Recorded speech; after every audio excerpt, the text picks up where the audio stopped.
I've been around a long time, which is good for me and, well, not good for me. I worked in Syracuse City Schools. I started in 1990 and I worked there on and off for 12 years. And I had a background in mental health for 4 years before that. I worked in inpatient. I always gravitated towards kids with social emotional behavioral difficulties, kids with significant disabilities, and so forth.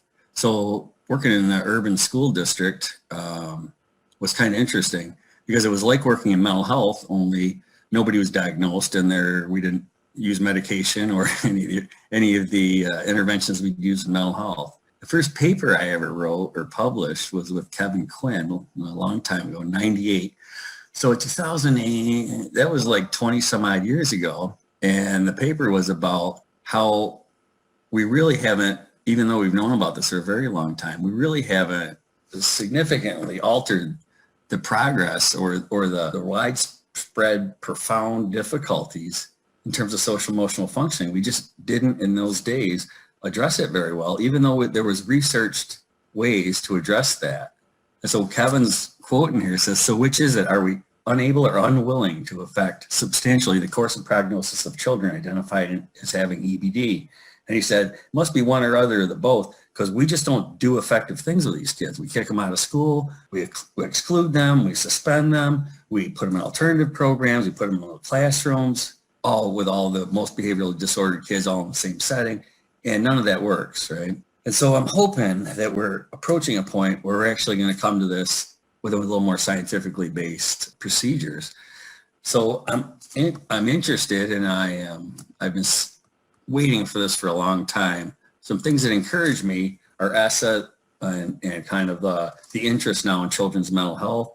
Superintendents across the state identified children's mental health as the #1 concern for the last 2 years in the state survey. And in the reopening guidance around the COVIDs for this fall, they talked about MTSS, and they talked about counseling plans, and also the need to adopt a screening tool to identify students in their areas of need.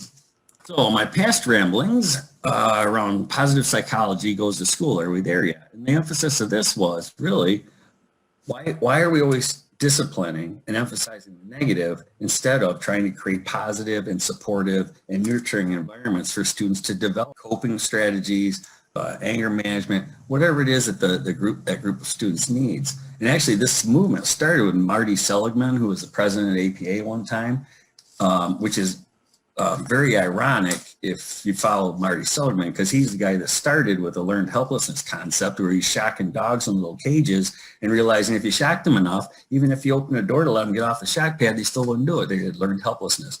All of a sudden he was the positive psychology guy. Also, I wrote papers about, infusing research-based practices into the schools to try and alter the course of behavioral disorders. And of course I did this, and you can read publications and all that.